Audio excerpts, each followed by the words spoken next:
नमस्कार, आप देख रहे हैं ग्रुप 5 न्यूज। आज की बड़ी खबर मेडिकल प्रवेश परीक्षा से जुड़ी है। लखनऊ में आज एक अहम प्रेस वार्ता का आयोजन हुआ। नमोसी इंडिया के महासचिव और अखिल भारतीय सनातन परिषद के राष्ट्रीय संगठन मंत्री डॉक्टर संजय पाठक ने मेडिकल प्रवेश परीक्षा में अवैध आरक्षण नीति को लेकर बड़ा बयान दिया। उन्होंने आरोप लगाया कि पिछले 20 वर्षों से मेडिकल प्रवेश परीक्षा में सामान्य वर्ग के अभ्यर्थियों के साथ धोखा हो रहा है। डॉक्टर पाठक ने कहा कि डीजीएमई न्यायालय में भ्रामक दलील देकर न केवल न्याय को रोका जा रहा है, बल्कि इसकी आड़ में बड़े पैमाने पर आर्थिक भ्रष्टाचार भी किया जा रहा है। उन्होंने यह भी बताया कि यह भ्रष्टाचार साल 2006 से लगातार जारी है और हर साल सैकड़ों छात्र छात्राएं इसका शिकार बन रहे हैं। प्रेस वार्ता में डॉक्टर संजय पाठक ने प्रदेश के मुख्यमंत्री योगी आदित्यनाथ से इस पूरे मामले में हस्तक्षेप करने और दोषियों के खिलाफ सख्त कार्रवाई की मांग की। तो मेडिकल प्रवेश परीक्षा में अवैध आरक्षण नीति को लेकर अब मामला गरमाता जा रहा है। देखना होगा कि मुख्यमंत्री योगी आदित्यनाथ इस पर क्या कदम उठाते हैं। अगर आप भी इस मुद्दे पर अपनी राय रखना चाहते हैं तो नीचे कमेंट बॉक्स में जरूर लिखें।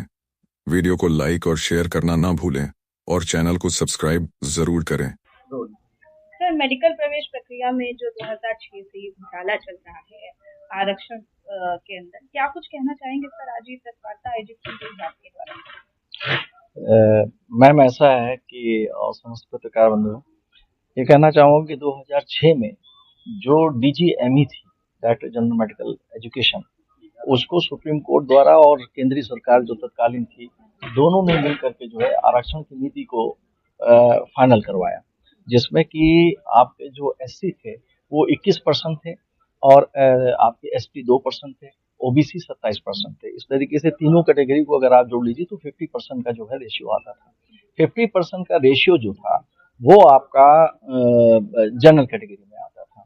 इस तरीके से ये प्रक्रिया चल रही थी। 2010 में जो है उस समय की तत्कालीन सरकार जो भी थी, शायद मेरे ख्याल मायावती जी थी, तो उन्होंने क्या किया कि इस पूरी आरक्षण नीति को ही बदल दिया।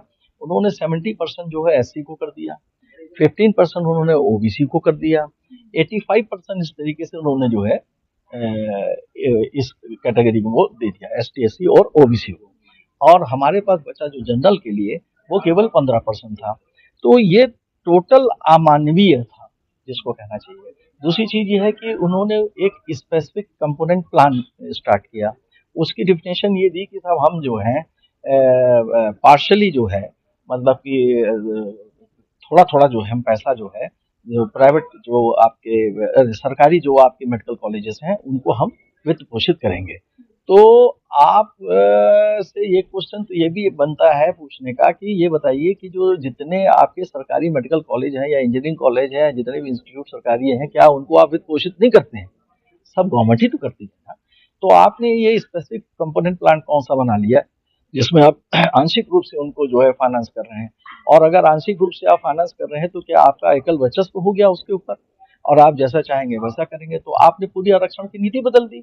अब उसके पीछे आपका उद्देश्य क्या हो सकता है? जाहिर सी बात है कि मायावती जी जो थी एससी वोट बैंक के ऊपर राज करती थी, तो उन्होंने उसी वोट बैंक को जो है प्रमोट करने के लिए और अपने आप को जो है सत्ता में बनाए रखने के लिए जो है ये क्रियाकलाप किया और उन्होंने जो है पूरी जो सिस्टम था उसको बदल दिया, जो कि टोटल करप्ट और भ्रष्टाचार से भरा हुआ है।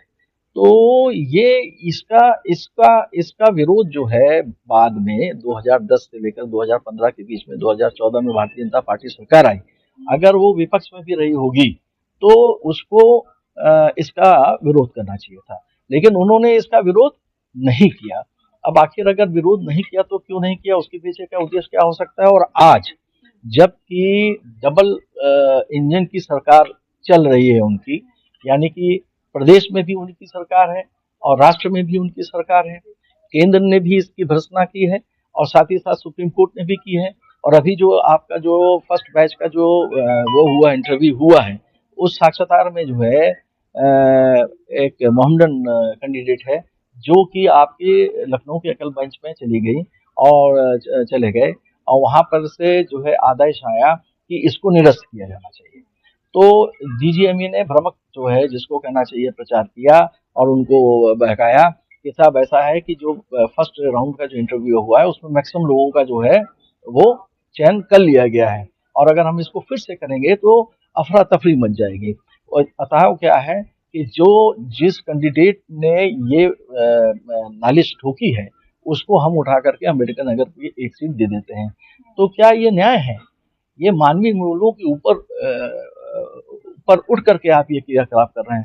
आप जो एक अनुशासित इकाई है, आपकी जो अनुसांगिक इकाई है वो एक सैद्धांतिक इकाई है, चाहे आर हो, तो ऐसी स्थिति में आप राष्ट्र के नाम प्रदेश के द्वारा क्या संदेश देना चाहते हैं कि भारतीय जनता पार्टी अपने अस्तित्व और वजूद को जो एक ईमानदार और जिसको कहना चाहिए धार्मिक और जिसको कहना चाहिए अनुशासित पार्टी के रूप में विख्यात है पूरे विश्व में, और जिसके कि प्रधानमंत्री यशस्वी माननीय नरेंद्र मोदी जी वो एक जिसको कहना चाहिए मिसाल है आज की डेट में, जहां पूरा विश्व का 3/4 हिस्सा जो है युद्ध पे पूरी तरीके से लथपथ है, वहीं पे भारत सरकार की ओर आदमी जो है देख रहा है, मोदी की ओर देख रहा है कि वो मध्यस्थता करें और इन सब चीजों को समाप्त करें। तो ऐसे गरिमामय व्यक्तित्व की को भी आप डुबा रहे हैं, और साथ ही साथ जिसको कहना चाहिए कि अपनी पार्टी की छवि को भी आप डुबा रहे हैं। तो हम आप लोगों के द्वारा जो है ये संदेश देना चाहते हैं कि वोट बैंक की राजनीति को समाप्त करिए, और जिस और आपको अपने क्रियाकलापों, अपने कर्मठता पर, अपने कर्म पर, अपनी पॉलिसी के ऊपर विश्वास होना चाहिए, जैसा कि आपने अच्छा अभी तक किया है।